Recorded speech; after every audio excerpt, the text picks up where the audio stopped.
Welcome back to Primary Source China Investment. This week we're on show G5 and we're talking China commodities and deflation. But first, a brief, and I promise, brief economics lesson. Deflation implies lower prices. And while this seems great for consumers, it also trains them to wait on a purchase.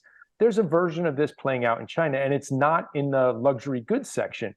It's happening in ordinary consumptions like pork, coal, energy, but also in things where China has monopoly power like rare earths. So there's a grumbling that more stimulus is required. And we've talked about this a lot, and I don't think there's going to be stimulus. And we've argued that supply-led stimulus isn't going to lead to an increase in consumer confidence, and the consumer is staying frugal.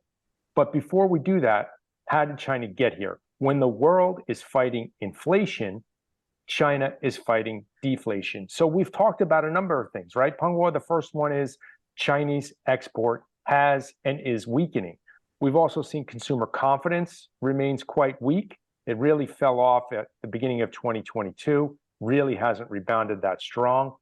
The labor market hasn't picked up, and there's been a lot of coverage about the youth unemployment, and that's gotten a lot of the headlines. The problem is probably worse on the low skill.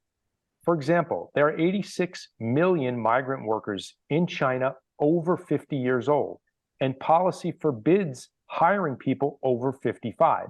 Of course, there's going to be a lot of turning blind eyes to hiring people, but those 11.6 million new college graduates every year aren't going to backfill for migrant labor. And then finally, Beijing didn't issue any stimulus check. So where does that leave us? Yeah, I think we already know that. So the global economy is in recession. So as a world factory of wealthy, it will get a significant impact. A good thing is compared to other countries, China is better. But in reality, unemployment, the consumption get a significant decreased. So that's probably the major reason caused the deflation. Overall, China control the inflation. I think is in good shape. All the basic materials, the price is not get soared, and then the entire market is okay. So people are really not worried about the inflation. People really worry about the job. Most important policies is for 4 days. The political bureau, they have the meetings so to adjust the policy. Looks like they will put a more accurate policy, and also will increase the domestic consumption. So that's probably they will have a new policy to stimulate the spendings or the consumption related activities. Yeah, the most interesting one I heard was from the Minister of Housing and Urban Development. His position was, if you've paid off your mortgage, you should be considered a first-time home buyer. So let's say you bought a home, you paid cash or used other assets or whatever. That shouldn't count against your one home purchase rule. So now you should be able to go out and buy a second home. I remember back in maybe 2014 or 2015, a lot of people were getting divorced so they could own 2 homes. But that was an interesting stimulus suggestion by the Minister of Housing and Urban Development. Yeah, like the U.S. stock market, China real estate market, and Japan's bond market. Those 3 markets is too big to be filled. Policy people has already noticed they remove the restriction on the real estate market speculation. That means China has to some extent, rely on the real estate business to get a recover.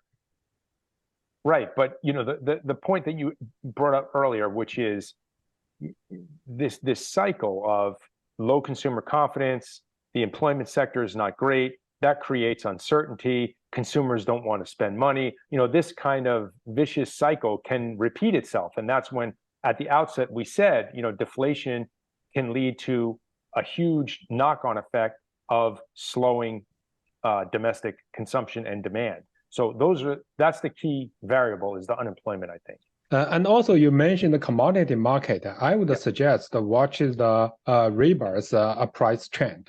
If you see this future, so this most of the rebars are related to the real estate business. So it's already get bounced for almost 4 weeks. So the price is getting up. Is over a month. So I believe people will see this black materials price will get increased. Not really soared, but definitely is in the uptrend. Yeah. I was watching we put the chart up of the pork prices earlier. That was a huge sell-off. And something like coal has come off a lot, but also bounced back a lot too. So this is an area of the market not a lot of people pay attention to, but maybe more should, to look at what might the next 12 to 18 months look like. So we're going to leave it there for show G5. Thanks for tuning in. Hope you have an enjoyable week, and we'll see you next week. Thank you.